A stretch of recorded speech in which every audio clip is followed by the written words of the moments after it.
हम जब हुसैन रस थाना प्रभारी के पास ट्रेनी तो बोलन कि तहारा में दम बात तू ढा दो, हम जाके ढा देनी। हुसैन रस थाना प्रभारी बोलन तेरा में दम बात ढा दो। हाँ के रहल थाना प्रभारी? राम इकबाल जादू। रामबालक जादू। रामबालक जादू। अच्छा रामबालक जादू जी कहनी कि तहारा में बाबे तो तू ढा दो। हाँ तो ढा दे लो। हम जाके ढा देनी। ओकरा बाद रामबालक जादू 144 ट्रेलर हम रेनी। ओकरा बाद हमारा डिग्री भइल। कितना दिन पहले ढा दे बड़ो? 2 साल पहले। हाँ ओइमे और एक मजेदार बात बा, वो खुद लिखा तरन के जमाबंदी नंबर इतना, तो उ जमाबंदी नंबर से हमारा रजिस्टर 2 पे नाम दिखावस। रजिस्ट्री हम ट्रेन जाए तो हम अपन जमाबंदी चाहे न। जमाबंदी के कर बा? उ जमाबंदी वो हईले नहीं थे कहीं, जाली जमाबंदी नंबर चढ़ावल बा। जब पेपर जाली बा, जमाबंदी जाली बा, तो तू काहे परेशान होत रहो? हम परेशान कहा बनी, हम तो काम करता नहीं। गलत सब न्यूज हमारा विरोध चली तो हम आके सामने सब ट्वीटर बताए। अभी वही में हम बेचले बनी आज से 2012 में उनकर मकान बनवा के दिले बनी। उ रहत रही सुमित्रा देवी, उनकर भी जमाबंदी चलता। ये लिखवा होता तो चाहे नहीं थे जमाबंदी, रसीद चाहे नहीं थे टोटत।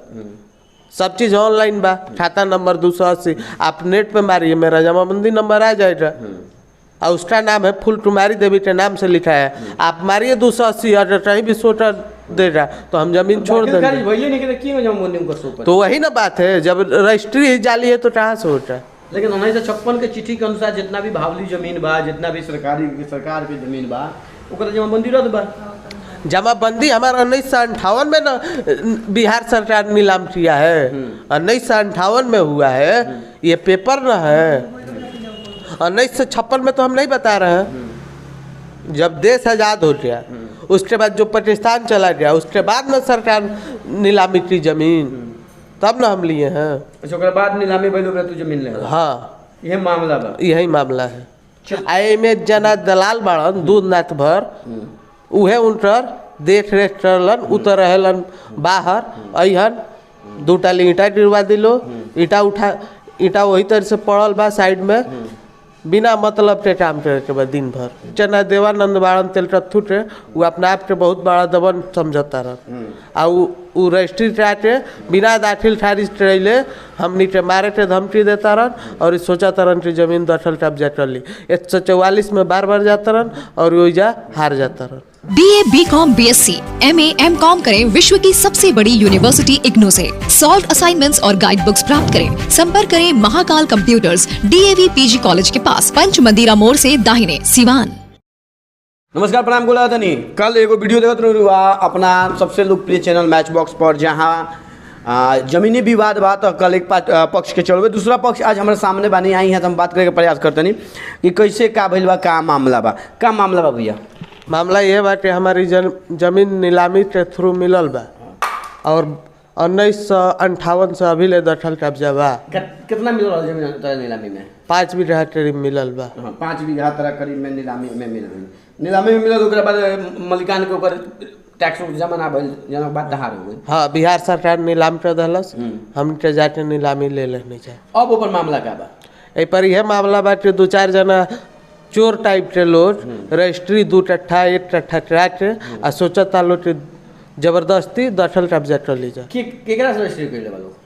रजिस्ट्री लो मलिकान में से जे पियटर टाइप के बा, जे कमजोर बा, पैसा के लालच, जवना जमीन के कीमत लाखों में बा, ओइ के 50,000 1 लाख रुपया दे के करा लेता। मलिकान में के रजिस्ट्री कर ले बा? मलिकान में जना यादगार हुसैन रहलन, जिनका के DCLR थ्रू खेत देहल रही तो जाके रजिस्ट्री कर दलन आ उनके जना भतीजा बड़न उठले बड़न। तो उनका और सब का मामला भाई बताइए? और सब यह मामला बा कि जना देवानंद बाड़न तेलकत्थू के वो अपना आप के बहुत बड़ा दबन समझता रह। आ उ रजिस्ट्री के बिना दाखिल खारिज करैले हमनी के मारे के धमकी देता रहन और सोचा तरन की जमीन दखल कब्जा कर ली। 144 में बार जाता रहन और ओइजा हार जाता रहन। लेकिन इनमें बतावल जाता है कि कौन जे भी बावे ओको दखल कब्जा तो पहले से बा। अगर दखल कब्जा बा तो हमारा के रसीद देखावस, जमाबंदी देखावस। हम ए जमीन के मालिक हैं। अब पूरा नाम बताइए। संतोष कुमार यादव। संतोष जी, एमे जैसे FIR हम देख पाओ तनी सामने बा FIR जो हम देख पाओ तनी FIR के जो आवेदन कइल बा, एमे सीमान के जावेद अली करके केहू के नाम बतावल जाता। ऐसे कई आदमी के नाम बतावल जाता। एक का मामला बा? ये सब मामला झूठ बा। ऐसे कि हमार जमीन हम वही खुद रहतनी दिन भर। तो लफड़ा के जादू जादू जी में बालो जादू जी में जान से लड़ावल ड्रिल बा। आई जे जादू जी बाड़न ये अपना आप के बहुत बड़ा एथी समझता रह, का मतलब कि हम बहुत बड़ा बदमाश बनी। हम जमीन 1 कट्ठा लिखवा लेम तो ध लेम तो 5 बीघा ध लेम, यही खातिर करता रह। मैंने दखल कब्जा करे खातिर, हाँ। दखल खानी करे खातिर। हाँ, तो मतलब कौना टाइप के बदमाश कहत रह तू? पियटर टाइप के। अच्छा पियक्कर टाइप के। हाँ, ऐसा नहीं है, ऐसा मत कहो। दूसरा चीज बावे कि जमीनी तहार अब कब्जा तहार बावे तो आई में जना दलाल बाड़न दूध नाथ भर, उहे उनकर देख रेख करलन। उतर रहलन बाहर, अहन 2 टाली ईंटा गिरवा दिलो। ईंटा वही तरह से पड़ल बा साइड में, बिना मतलब के काम करे के बा दिन भर। मामला कहाँ के है? मामला गोपालपुर चट्टी। गोपालपुर हुसैनगंज थाना क्षेत्र में रहल। हाँ। तो थाना प्रभारी जमीन विवादित बा तो जब जमीन विवादित बा तो अंचलाधिकारी के में सीओ साहब का कहता है? सीओ साहब के पास साफ जनता दरबार में बोलैलन, कहलन कि जब तुम जाकर गांधी मैदान रजिस्ट्री करा लो और जब तक ले आपका दाखिल खारिज और जमाबंदी नहीं हो रहा तो तुम्हारी जमीन नहीं हुई। तुम जाओ बिहार न्यायालय में जाओ, अपना केस मुकदमा करो और वहाँ से जब जीतना तब जमीन पे जाना। केस मुकदमा भइल बा में? एमे 2 कट्ठा पे सिविल कोर्ट में गइलन जब हम जमीन सीओ साहब भेजलन तो जब 144 में केस हार किलन उसके बाद 144 में केस हार चुकल बा। हाँ, उसमें भी लिखा हुआ है कि आप बिहार न्यायालय में जाइए। मेरा रसीद है, बिहार सरकार दिया द्वारा मेरे पास नीलामी का पेपर है और इस पेपर को बोलते हैं कि नकली है तो वो साबित करा दे। नकली पेपर है? हाँ, नकली है तो वहाँ के लोग ओरिजिनल तो होई नु? ओरिजिनल हो क्या ना? ओरिजिनल उनके पास बस रजिस्ट्री है। जिस जमीन का कीमत 10 लाख है उस जमीन को 50,000 रुपये कट्ठा खरीदते हैं, उनके रजिस्ट्री में लिखा हुआ है।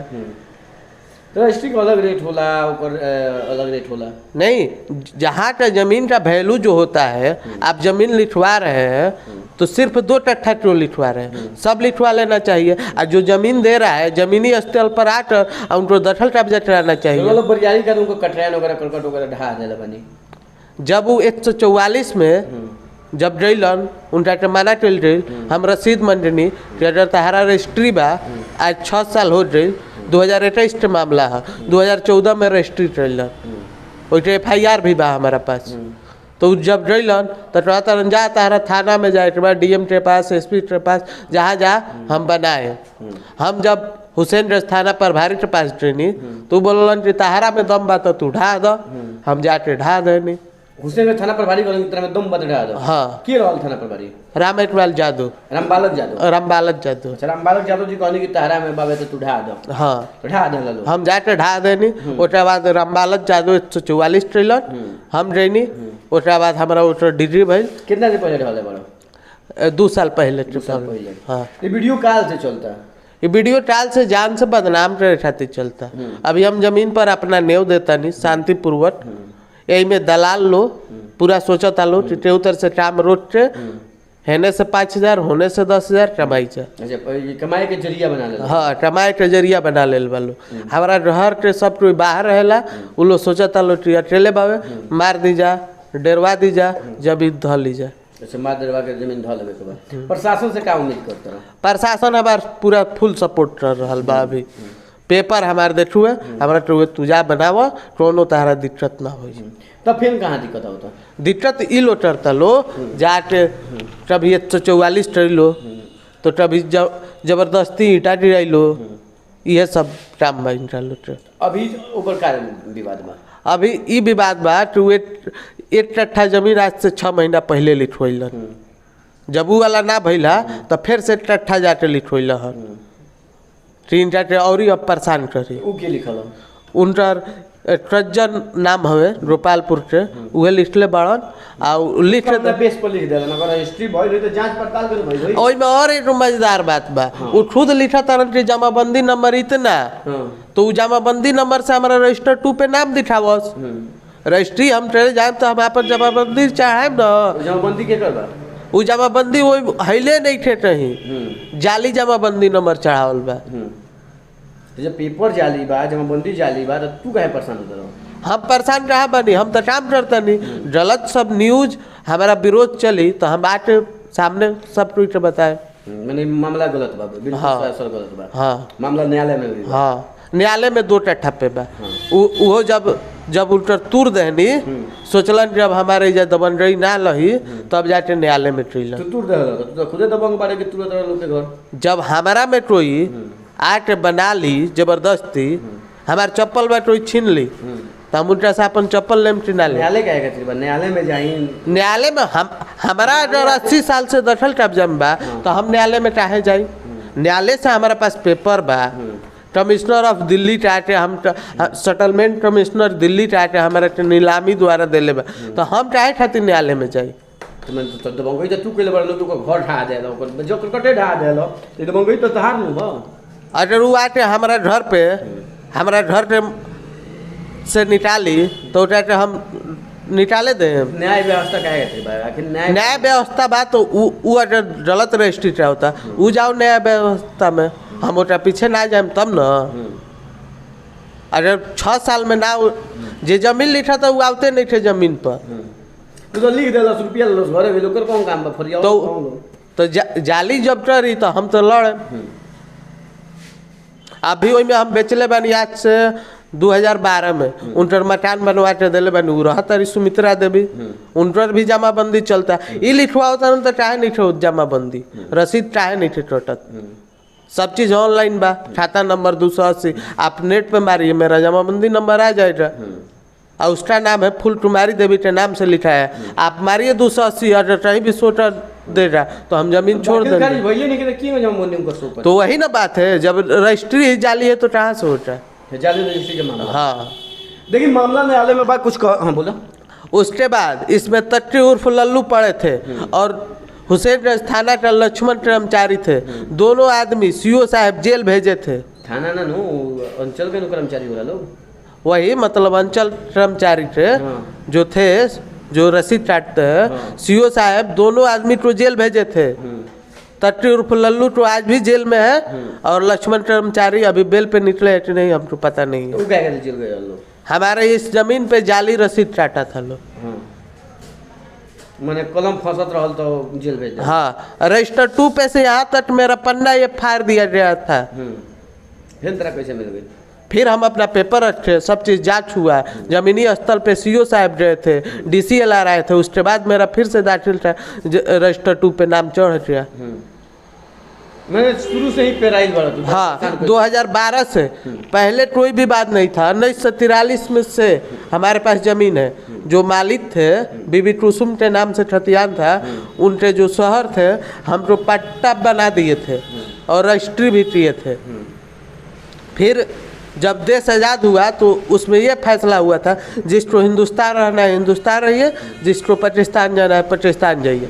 वो सब पाकिस्तान चला गया तो वहाँ से सब आया कि ये ज़मीन नीलाम हो जा। हम लोगों ने दिखाया सब चीज़, उसके बाद नीलामी जब हुआ तो हमको वो ज़मीन मिला।